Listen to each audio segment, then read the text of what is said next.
Why do behavioral therapies or cognitive therapies work for some situations or some mental health struggles, and for other struggles, do they not work? So this is a question that comes up often because at our practice, integrative psychotherapy, where myself and the clinicians at my practice offer really comprehensive therapy methods, sometimes clients will reach out and say, I've tried certain cognitive therapies, I've tried working with my thoughts, I've tried journaling, but my symptoms aren't going away.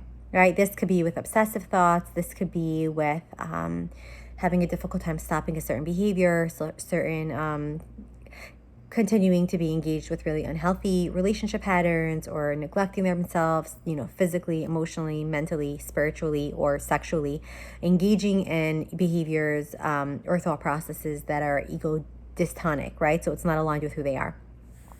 So the reason that sometimes behavioral or kind of like telling yourself to change your behavior, or only trying to shift the way that you are navigating life with your thoughts, with just talking about it and thinking about it, is that there's this whole other element, and that other element is the body.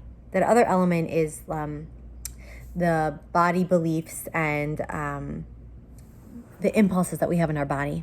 And sometimes when clients come and they reach out for therapy, they say to me, I know all the issues that I have, I just don't know how to fix it, right? I know how to fix it, or I know how to fix it, but it's just not working. And often in those instances, there's something underlying, something deeper underlying. And deeper doesn't mean more complex, but deeper just means like we got to get to the core of the issue, or else we're going to try a bunch of, remedies and they're just not going to work. So, for example, if somebody continues engaging in patterns and reaching out to people who are emotionally unavailable, instead of, or maybe in addition to, right? But instead of saying like, these relationships aren't good for you, just stop. Go for a run, go out with your girlfriends instead. Or if it's a guy, take a pause from dating or things like that, which might be necessary. What might be more efficient for the long run is to go a little deeper and get curious what's happening on a body level or on an unconscious level that's happening for that person, that they are drawn to these kinds of people that can't meet their needs, right? Often there's some kind of inner child dynamic, or there's some kind of belief that the body has that's being reenacted, which means that it's being repeat. So instead of us like shaming the person and saying like, oh, you're the person, you're just again making that silly choice, usually the person is not consciously choosing to make a silly choice. They feel like unconsciously they're pulled towards doing or being a certain way. This is the same thing with like obsessive thoughts. Sometimes people have obsessive thoughts, and there are some incredible, exposure therapies to work with obsessive thoughts or fears or, worries. And at the same time, sometimes when there's intrusive thoughts or obsessive thoughts, exposure therapy helps, but only up to a certain point. Sometimes the intrusions or the thoughts are related to fragmented trauma memories, or early childhood, pre-verbal memories of neglect or of confusion or of just overwhelming emotion, or something else. And we want to be, thinking and listening with a third ear in addition to the symptoms that the clients are presenting. So I'm just sharing this because I know for myself as a clinician and as a human being, I was always curious about, there's many methods and many times they work for people.